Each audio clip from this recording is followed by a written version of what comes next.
Welcome. This is Astrology Insight Now, a weekly forecast program with astrology and other ways to help you make the most of your week and to heighten confidence for daily life. It's run by Pamela Cuccinell, that's me, the astrologer, and I invite you to find out more about my work at insightoasis.com. I look forward to your joining us every week. Please share with your friends, and here we go. We're almost done with the month of March. I'm talking about March 30th, 2026. On Monday, and the times I give are Eastern time, so you adjust depending on where you live or where you're traveling. The moon is in the sign of Virgo, and this is a pretty good day overall. It's probably highly productive. We can get a lot done. There's a lot of potential movement. When you think of Virgo, it's an interesting sign. Well, they all are really. But Virgo is an earth sign and it's mutable earth. So the earth signs in general we think of as steadfast. They're interested in the things that they can touch and feel and produce, the more mundane, if you will, areas of life. And mundane by no means means boring or insignificant, but the things that are real to us that we can visually see, taste, touch, manipulate.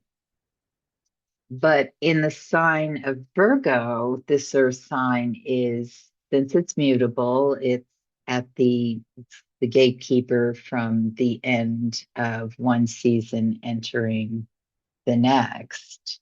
So the moon in Virgo has emotionally the ability to be flexible, to hoe the earth, to work the soil, to accommodate new ideas. So it's interesting because where it's positioned this particular week, we're kind of aiming towards that full moon.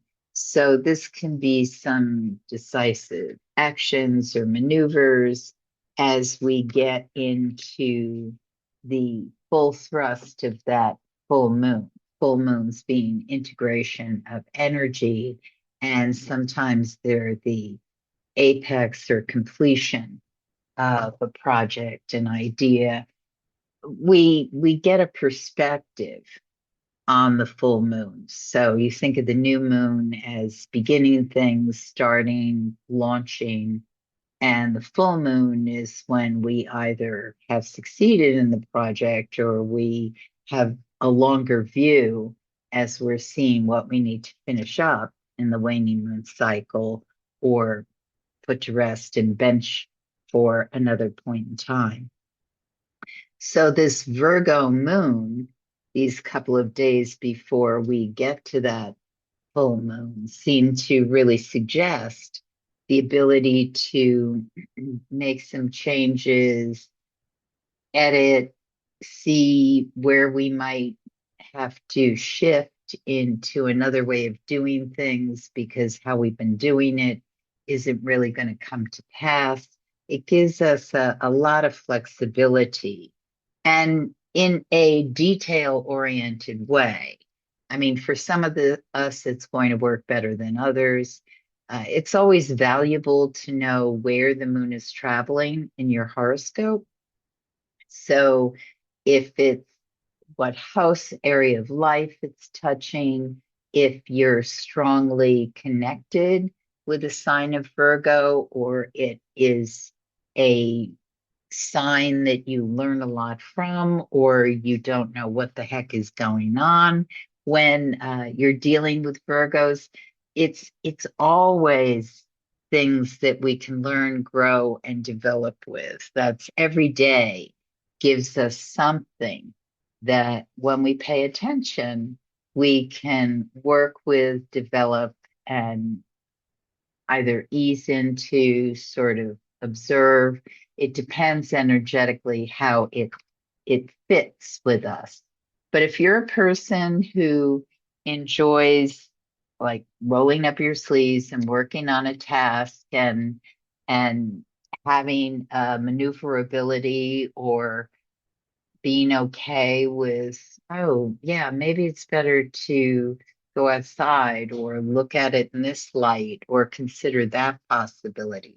These are ways that Virgo as a sign really helps to allow us to do, because the overall thrust or desire of this energy is to make things better, to provide service, to not get bogged down or stuck in things that don't benefit the overall goal or place that we're going. Whether it's as simple as just sitting on a cushion and meditating in space, or as complex as being a major person in an operating room.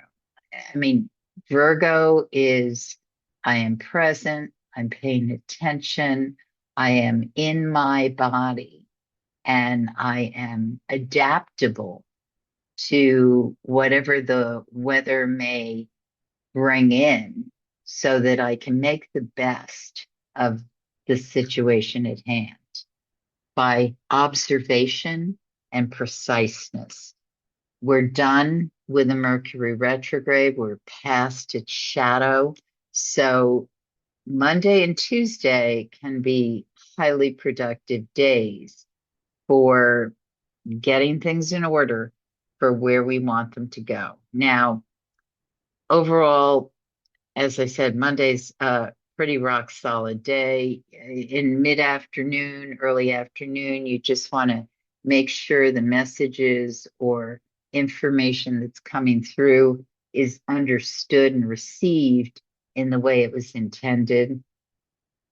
And then on the 31st, Tuesday, in the early morning hours, some people can be very cranky or frustrated or have fast temperatures for anger or for acting out. So if that's something you're feeling boil up inside of you, be aware of it and pace yourself so that you take appropriate action and you're not feeling run by whatever is bubbling up inside of you. If it's coming at you, either from a stranger, an encounter in a commutation, or a person who you work with, a coworker or a family member, you want to bring the temperature down if possible, because it's not really helpful to engage, but it's super helpful to be paying attention as to why the pot is simmering, or someone's feeling anxious, frustrated, angry, or not able to express themselves in ways that are truly productive. The moon goes void, of course, at 8:31 p.m. on Tuesday, the 31st. And it's void, of course, for just an hour, a couple hours. It goes into Libra at 10:51 p.m. So when the moon is void, of course, in general, we say organize, work on things that are already in motion, chill. Don't start anything new if you can avoid it. If you want something to take off, it's much more effective to do it at a time when the moon is engaged in dialogue with other heavenly bodies, because that means there's an emotional investment in whatever's going on. It doesn't mean that nothing happens necessarily when the moon is void, of course. And if you're a strong Virgo personality, moon, rising sign, sun sign, then it's possible that moon is activating a part of you that feels very connected with whatever's happening. The ideal, of course, is that that connection is something that another person or people are also engaged with, depending on what it is you're hoping to do at this point in time. The moon enters Libra, as I said, in the later evening. And once it's in the sign of Libra, which carries us through actually into Friday, then this is very different energy. It's air, it's cardinal, so it can talk a lot, it can sort of pull back a bit and observe things, it can sort of float discussions. Libra likes to play with things, to move them back and forth, to uh, sometimes be the devil's advocate or to balance ideas. So it doesn't really, it's not that it doesn't want to work, but it depends on the work. It's this period of time may be more, the emphasis may be more on negotiation or discussing collaborations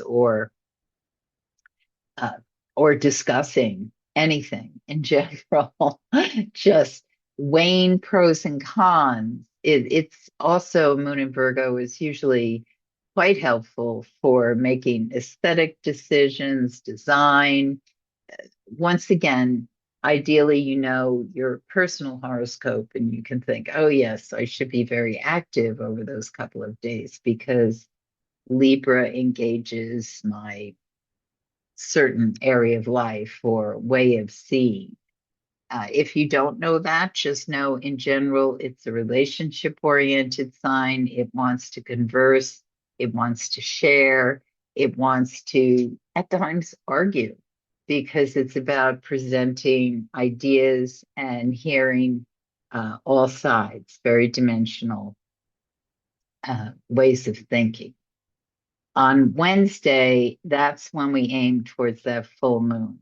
Now, this full moon is in the sign of Libra, and you may recall that the last new moon was in the sign of Pisces, late degree Pisces. So one might think in a perfect world, oh, it's the Aries new moon, and then in a couple of weeks, it's the Libra full moon, because Libra is the opposite sign of Aries.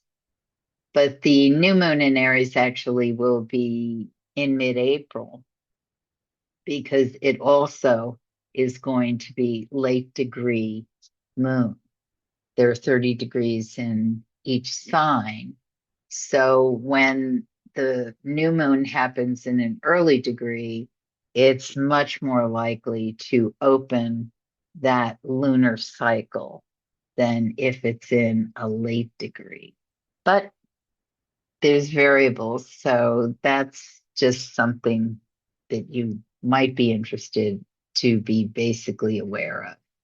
Again, knowing the degrees of your planets, your rising sign can help kind of dial down or really, really get more precise with how these transits actually affect you as an individual. Because when I do this forecast, it's very, very general.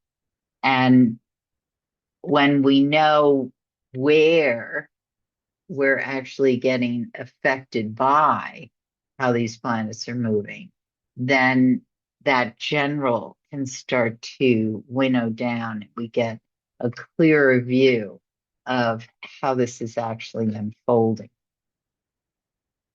So the the full moon in the sign of Libra is actually at 12 degrees, 21 minutes, Libra.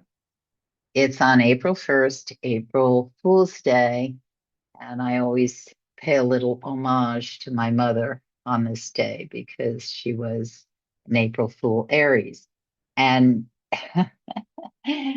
it's a very dynamic sign of the zodiac, Aries, as anyone who knows Aries or is an Aries knows. And I think that there's a lot of vitality around the fact that this day that has an ancient name to it has kind of morphed into a trickster energy that's playful. And yes, my mother was playful at times. Aries is the sign, or certainly it's fire sign, cardinal sign, and it's very much linked to that sort of sprouting out new. So there's a lot of fresh energy around Aries ideas. It's that they love new things, new projects, willing to grab it and start to lead on it. And this full moon speaks very much about how we can engage and connect with appropriate partners with whatever it is we want to put together and make happen.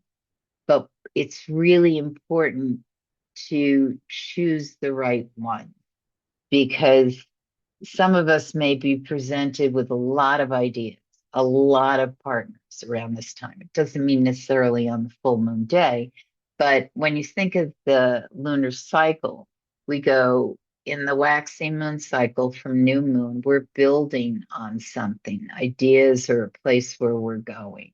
And then once we hit that pinnacle, that point where we get more the long view about, okay, how much has actually occurred in this period of time, and how do I get to the finish line, either in this lunar cycle, in the next 30, depending on how big the project is, or maybe just shelve it until the next time. So the Libra full moon has a lot of collaborative charge around it. It's the right partner, the right colleague, the right student, the right apprentice, whoever you're partnering with to get this thing done. And as I said, there might be, for many of us, more than one avenue that's presented that looks viable, good. And so the challenge with this full moon is to step back and really evaluate what is the place or the person or the project that's going to be able to be the most decisive or the most complete with what I want to achieve in this period of time. And it could just be a party you go to that you want to have a good time. And so, who are the right people that you're going to talk with and be? Or it could be a longer project, something that you're negotiating or presenting. And so, what is the right medium in which to present? How the right venue? Who is it that you want to win over? If you're in a room of 50 people, what is your goal, your aim? And it serves us best, quite honestly, just looking at this particular full moon, is to think in terms of, let's say you're that presenter in a room of 50 people or 500 people. You think, oh, I want to win everybody over. No, that's going to scatter your energy too much. The clarity of this particular lunar energy is saying, who is it that I'm truly connecting with? As I look in the room, what eye contact do I make to which kind of individual to feel like I'm really bringing the message where I want to bring it? So even if as you give the message, you haven't made eye contact or really connected with the person who ends up coming up to you afterwards and saying, wow, I'm on board, let's do this. But you're energetically projecting out your ideal candidate. And that can be just one person that you're talking to in a restaurant, or as I said, it can be a big group of people, a company you work for, something that you're aiming to connect in a way that creates greater harmony. A greater harmonic vibration is truly possible at this point in time. The ideal, though, is to not, get caught up with how am I going to achieve it. It's more thinking in terms of this is the message and I'm putting it out there so that those who will hear it come. Passover begins at sundown, my calendar says, on Wednesday the 1st. So blessings to those who honor and celebrate that time. It's Thursday the 2nd. The moon goes void, of course, at 4:55 a.m. So the thing that's really important to know on this day is the moon is void, of course, all day. And that's on a Thursday. So it is, just looking at the calendar and the Jewish High Holy Day, it is a super time to kind of go within a bit more, regardless of your faith or what it is you connect with spiritually. But when the moon's void, of course, it is great for working on projects already in motion, having more reflective or therapeutic time. The things that you want to do are things that have a consistent momentum to them. It's not usually beneficial to launch into something new. Again, we're in the first day of the waning moon cycle, and this is a void, of course, day. And the moon is void, of course, until 8:11 a.m. on Friday the 3rd, which my notes say are Good Friday. So the people who honor and respect that day, blessings to you. And once it enters the sign of Scorpio at 8:11 a.m., it stays in that sign until Easter Sunday at 5:29 p.m. Now, this is very interesting to me always when I see these periods of time, because the spring holidays, the ancient ones, and certainly in the Jewish tradition, Passover, and then Good Friday to Easter, these days are in these religions about basically going within, making atonement, seeing, expressing gratitude, and coming to a renewal piece, because the ancient symbolism is very much depending on the mythology, whether, oh yeah, there's several of them that have to do with the death and then the resurrection. It's not exclusive to the story of Jesus Christ, of course. It's a theme that goes through many ancient cultures, and it speaks to us of how, when we live, uh, especially if you live a long enough life, you go through periods of tremendous transformation and transition that feel like a death. And then the other side of it, of course, is coming to terms with whatever the tremendous loss, grief, upheaval has been, to create a new life. And so when I see these holidays that dovetail with things like the moon in the sign of Scorpio, I recognize there's a synchronicity here. And certainly on Friday the 3rd, the way the planet is moving, the planets are moving and the moon is moving. I'm seeing that there could be a reckoning that really comes up for many of us.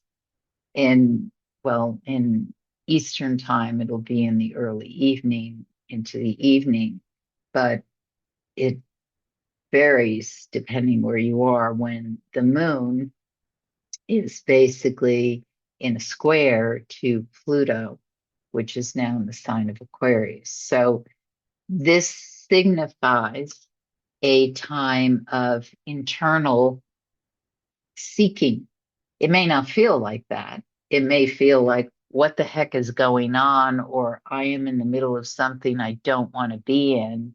I feel tremendously out of control, with themes that come up with Pluto transits, especially if you're going through one personally, which right now, it's fixed signs that would be highlighted, early degrees. So if your birthday is in the beginnings of the signs of Aquarius, Taurus, Scorpio, or Leo, you could very well be undergoing a Pluto transit.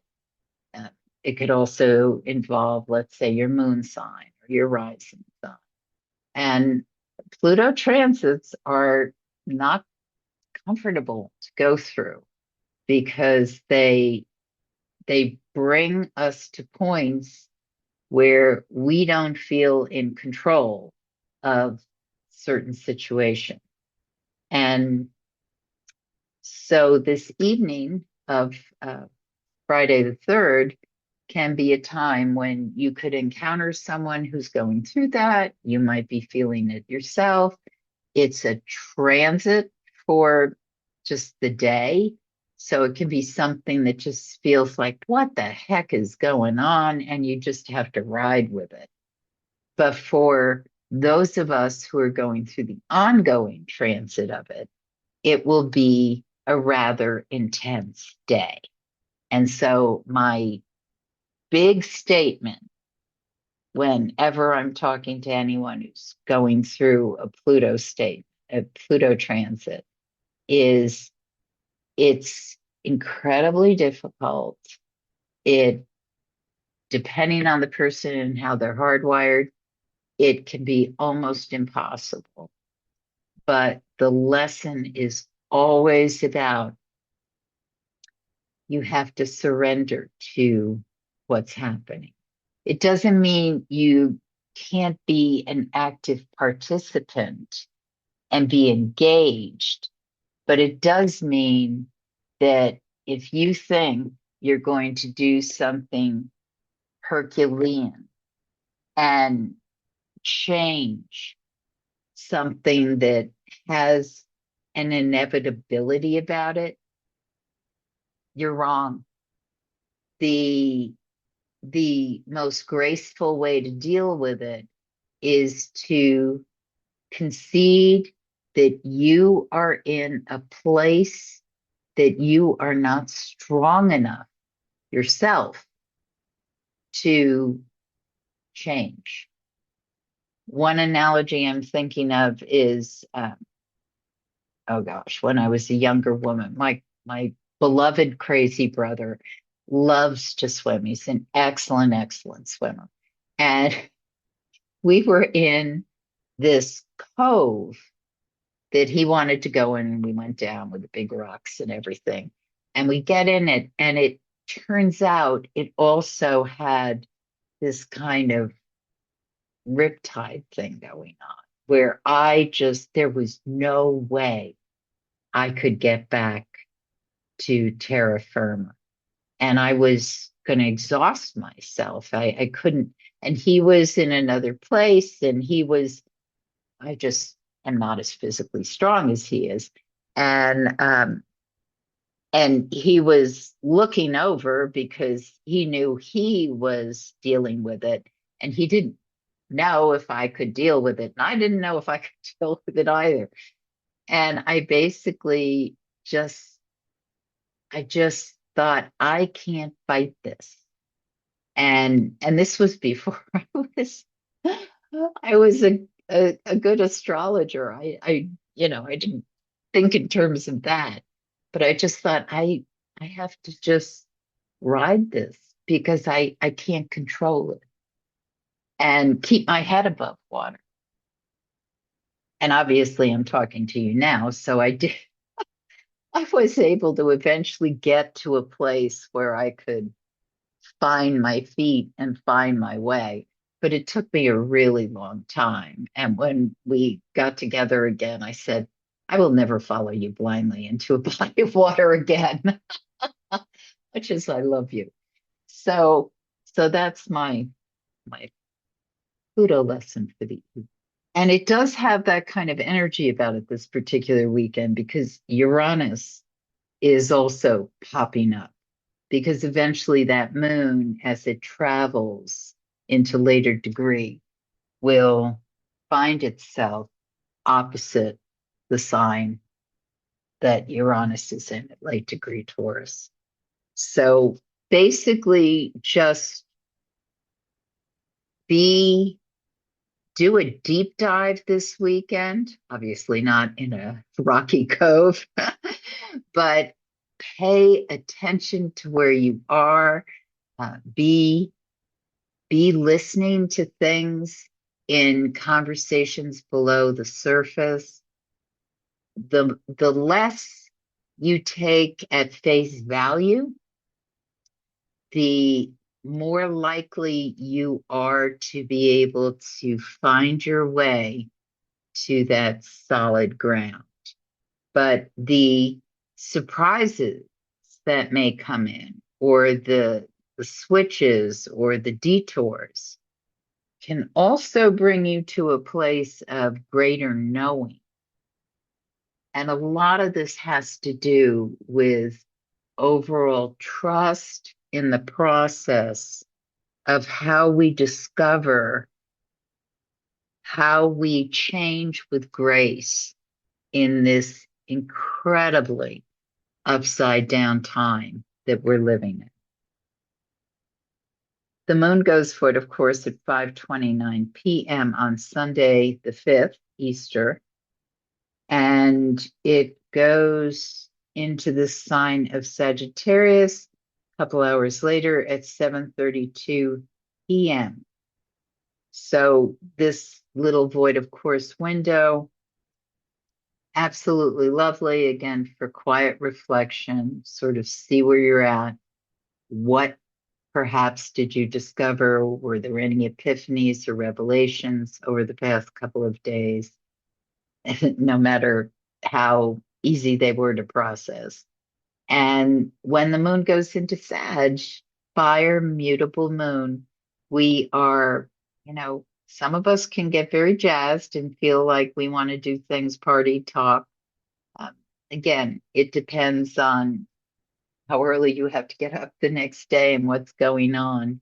But the overall energy for the next couple of days on that is going to be to seek appropriately, use your wisdom as your guide. You have been listening to Astrology Insight Now. Please share with your friends, and if you'd like to make a donation, you can do so at astrologyinsightnow.com. Have a stellar week, and we hope to see you next time.